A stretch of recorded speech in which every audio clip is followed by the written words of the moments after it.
All right.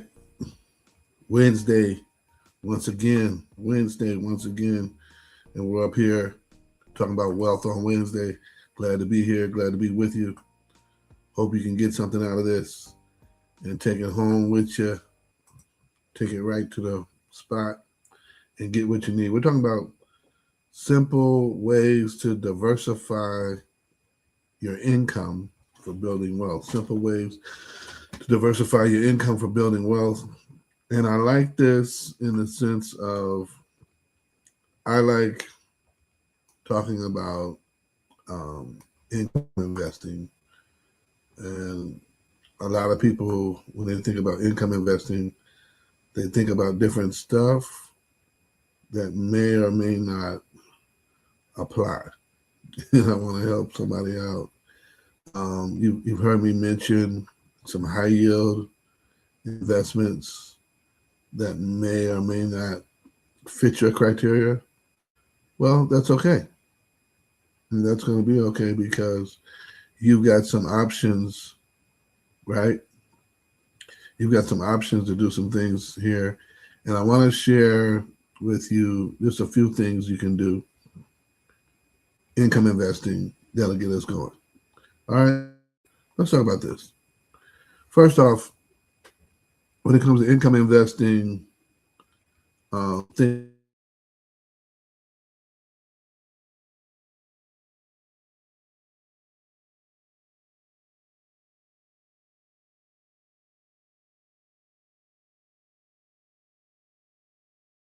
and letting that sit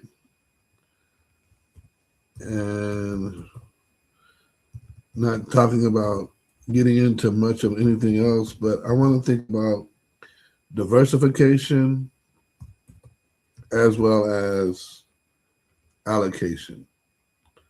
Think diversification and allocation. And when I say that, that means allocation first. Where are you allocating the amount that you're investing into different sectors, right? Large cap, mid cap, small cap. For instance, if you're investing in dividend aristocrats, those tend to be more large cap, some mid cap funds.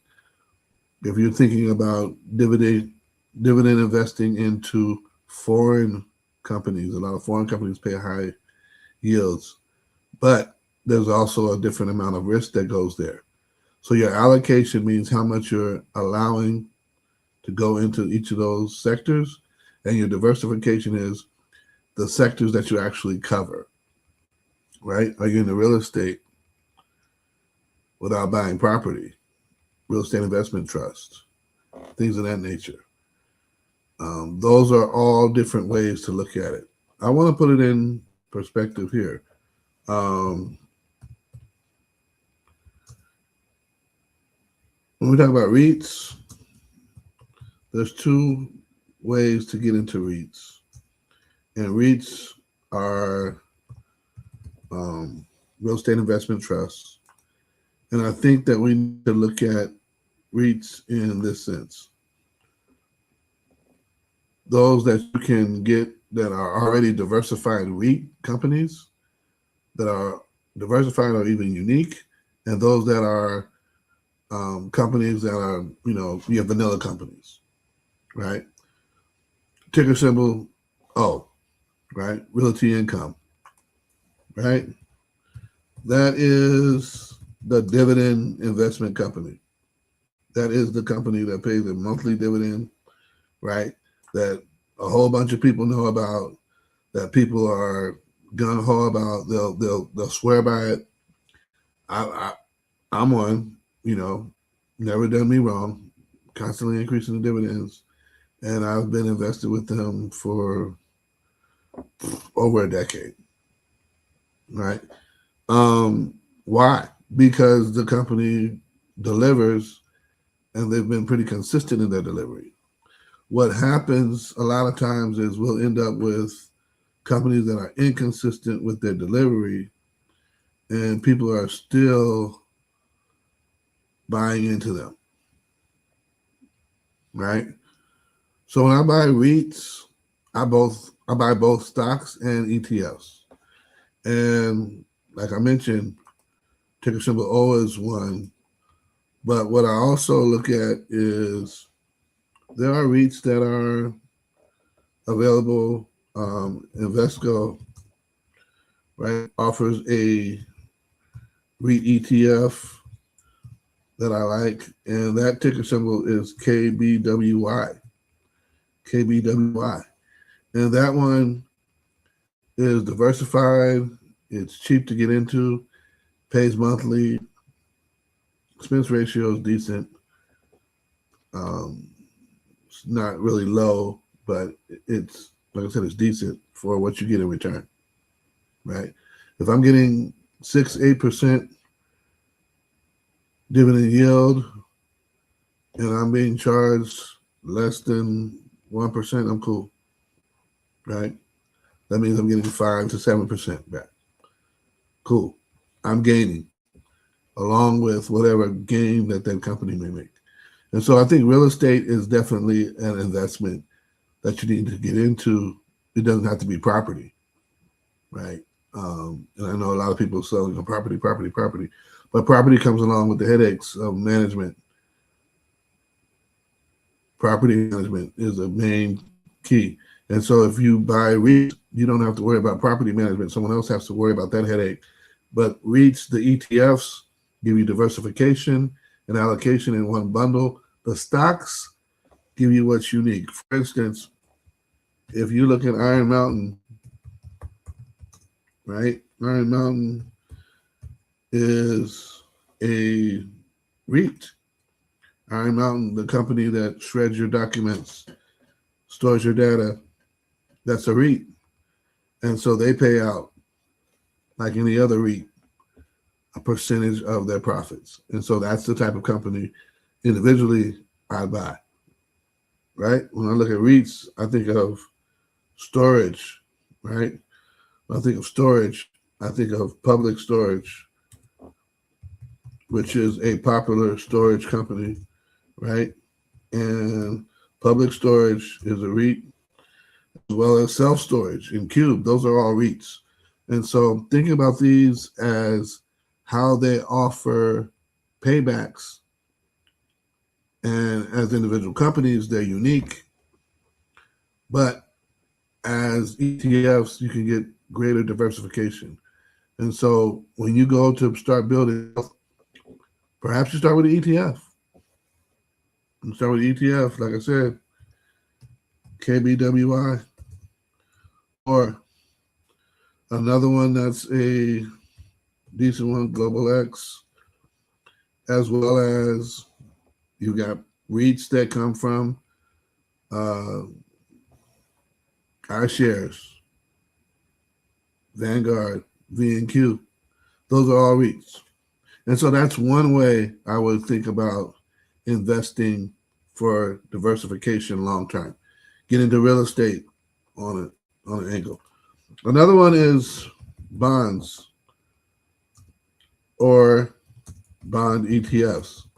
And I'm really saying this as far as bond ETFs because one of the things I've found out as I've gone forward is that bond ETFs, you can also go through iShares and get laddered bond ETFs. They're already laddered for you, and they're broken down into I bonds, they're broken down into government bonds, treasuries, they're broken down into corporate and high yield.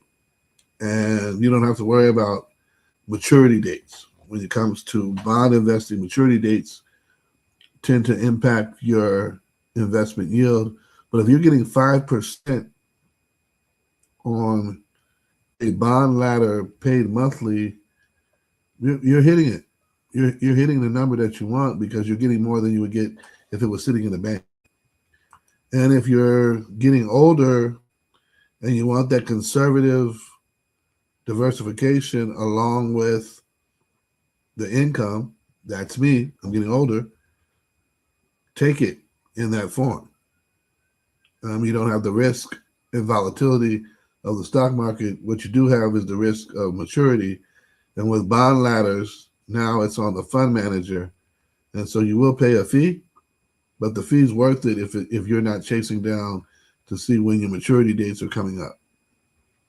That's what's key there. I wouldn't buy treasuries directly from the government because things change, rates change, and I don't want to do all the work. Let the fund manager do it. That's the other place I would go. And thirdly, here's a place where you can diversify and not have any problems as far as income. Preferred stock ETFs. And I'm not saying buy individual preferred stock. I'm saying buy preferred stock ETFs. I mentioned again Invesco, right? Also Global X and iShares. Those are just some examples of preferred stock ETFs that are paying 6%, sometimes higher, depending on what's going on. Because think about it, companies that pay or offer preferred stock are pretty solid companies that want another avenue, another level of investors. And this used to be a very old school system, but as we've gotten into the new age of investing, a lot of people have gotten away from preferred stocks. So preferred stock bundles that come in ETFs are paying, like I said, 6%, sometimes higher. That's another avenue when you create that allocation and that pie chart. That's where you want to get that allocation of diversification, preferreds versus bonds. So you can have it to where if bond rates drop, preferreds remain the same, you're still pulling in that income. You want that income coming in. And that income is definitely something that you want to keep a hold of. And this one is the controversy. The controversy emerges. Dividend stocks versus dividend ETFs. Dividend stocks versus dividend ETFs. When it comes to wealth building, people will tell you the argument between dividend stocks versus dividend ETFs, stocks versus real estate. Which one pays out better? Look at your time horizon one. Look at the amount that you're targeting as far as income. Not that the amount that you're targeting for investment, but the amount that you're targeting for income. And then create an investment plan on that. And don't chase the yield. Check the value of the company and the ability to deliver on that yield. That's what I'd say. So if you're going to do individual stocks, for me, I get the Dow dogs, the dogs of the Dow. And those are the 10 highest yielding stocks that are in the Dow 30, right? And those typically change from year to year, but you're going to get your Johnson & Johnsons, your Nikes, your Dow Chemical, 3M, companies like that are providing dividends on a consistent basis. Will you get dividends? You typically won't get dividends over, I think IBM at one point was 6%. You're not going to get dividends beyond that. Verizon is at 6%. You're not going to get dividends beyond that 6, maybe 7% yield. That's rare. Cisco's in there. They're not that high. But they're still high quality companies that fund investors need to buy if they're investing in the market. And a lot of these companies are also part of the S&P 500. So that makes sense. Beyond dogs of the Dow, I would also say dividend ETFs, diversified dividend ETFs that invest in dividend kings, dividend aristocrats. Those tend to pay 4%, 5% yield. I love a few, SPHD, DHS, right? DGRW. These are just some of the ones that I love to dig into and get paid monthly. I'm not trying to I'm not trying to deal with this and wait quarterly for a lot of payments. I do like SEHD in some of my long-term, retirement accounts, but I'm not putting SEHD in a lot of my taxable accounts because I'm trying to generate and accumulate funds, right? I'm trying to do that rapidly. And so getting that monthly income then allows me to reinvest it and compound it rapidly as opposed to on a quarterly basis. That's the difference in my approach. I try to look at it monthly. There are ETFs that pay weekly. I don't necessarily recommend a lot of them, but there are ETFs that pay weekly. And I say, do your research. Find out if that fits for you. But if you get it weekly, remember it's going to be less of a distribution because they're making 52 payments, not 12. And so don't be shocked when you're like, oh, I only got such and such this week. Well, yeah, you're going to get some more next week. So by the time you complain about what you got on Friday, on Wednesday, you get another announcement that this Friday you get another hit. So you got to weigh it out. You got to weigh it out and see what works for you. And when you weigh it out and see what works for you, that's when you begin to say, okay, based upon my plan, here's where I'm headed. Here's what I got going on. God bless. I think this is working for me. It may or may not work for you. Don't get upset. Don't break down. But I think these areas, real estate, bonds, ETFs that are focused on preferreds and dividends, I think these are areas where if you put your focus and allocate properly and diversify and then have enough cash for comfort, right? I think that's the thing we don't always consider. Do you have enough cash for comfort? And cash for comfort means if all this stuff goes haywire, do I still have enough cash to say, okay, let me pay a few things down and continue investing towards my goal? Let me continue moving in a direction towards the accumulation that I want to have. And the accumulation is you're building the core funds that will generate more income. Your money is making money. And so, yeah, I would say you need a certain level of cash for comfort. And that cash for comfort can be in a high yield savings account. It can be in a money market mutual fund. It can be in a mix of savings, mutual funds, as well as CDs. A lot of these promotional CDs out there are doing good. I mentioned previously about AXOS, and their bank account, their Summit bank account, right? Something to check out. There's a link. If you're on YouTube, there's a link in the description that'll give you a bit of the information, right? That is going to tell you how to get that AXOS account.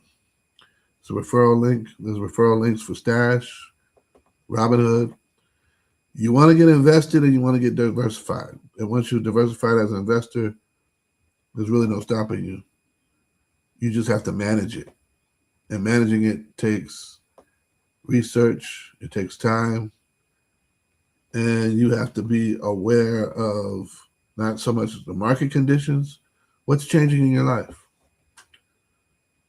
Can you ride what you currently have for the next 5 years, 10 years, 15 and beyond? What are you trying to do?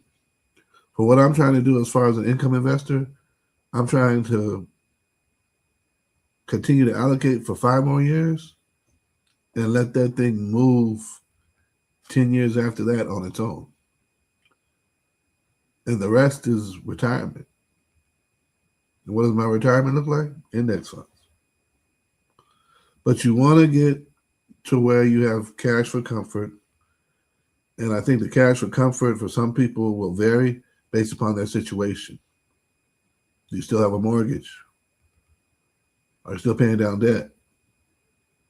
Are you about to send some kids to college? Don't risk it all on leap options and leveraged ETFs and all this stuff that's delivering today but may not pay off when you need the cash immediately. You got to have a plan. And if you're going to be doing income investing along with options, you need a plan, a strategy that works and places you in a position to where your next move is your best move. And I say that because once you get the cash from certain transactions, then you've got to be able to reallocate that into other investments so your money continues making money, not just sitting on the side. Hey man, I hope this helps. I'm just trying to give you a few bits and pieces to help you get some more money down the road. Just a few bits and pieces. Just a tidbits, a little bit right here and there.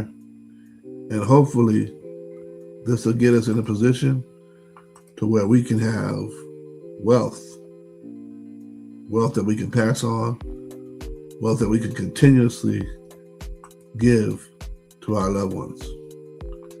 Think about it.